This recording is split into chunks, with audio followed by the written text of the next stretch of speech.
Azany nenanao ny anjara zay nomeny anao naterakizy amafaniala helinao indrefo ianao sendratomany somaly tavany endrikao vavao ny masoandro tazanao tsy manapetra fa efa ravanao le bandro zay maizy azy mazava ho azy faratro azy ianao dezainy anazy fa zao atraiza mariny zany alalo ny fitiavanao fa olombelona novo sy raha izy mitsara ny velanao ny anatinao zay mystera le io efa trainy hatramizao izy miahiafa ny fiainanao ekinany ainy ve ho zarotsarozaro maholazy raha hoe ianao sy laky ny ainy drainao andany zay nomeny ve toravany demoniaka andrina fetifetesinao tsy mino fa nofo raty zany anofa ho mainky lafy afa mfo inony fianao tsy vadika amina misy fetra ny zavatra rehetra mandraky sainy fitiavany ary tsy nanenena ny levo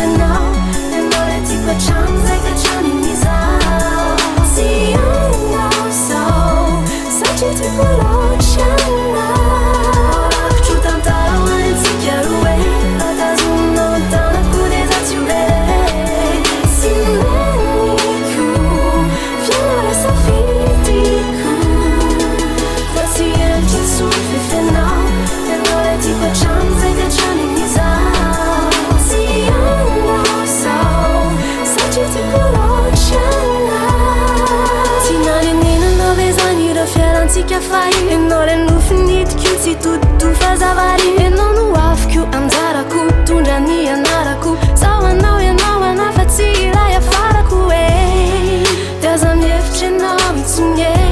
fanaka fangamba mety tsare fa tsika efa mifanaiky teo ambony e eo e masondray ary mandraky izay e fa hotoriko aminao sa tsy tady akotrana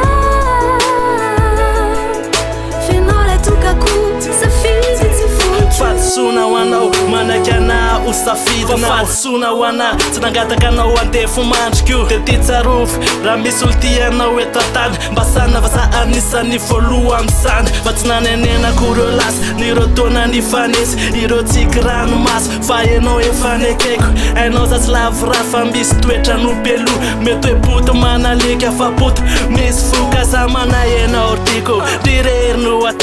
na be ny tisatisa fa ianao kosa tsy ariko fa sambarana hoany tazina tananao raha atray panjina no avy so tianao mandraky say mandalo mizavaboary fi ny azo fity mandraky zay nomeny anao ny akeny tsisy fiapetra anao de zay no izy ka anao izy anay mpanay tsy anaiky de zay no izy efa mikorina anatin'ny raha anao izy tsy afa misaraka tono voare etra zay maniry ka mamore efa trainao ka tsy anapataperany fitsirino vaovao fa sarobitsy lavo fidiny fa endrena zay hoarova ny fitiavanao madio mba hoazy sy hoanao fa zao atraiza mariny zany alalo ny fitiavanao fa olombelona nofo sy raha izy mitsara ny velanao ianao napana tena falambanako aina ny fetrany iriny mandraky sainy fitiavanao azany enenany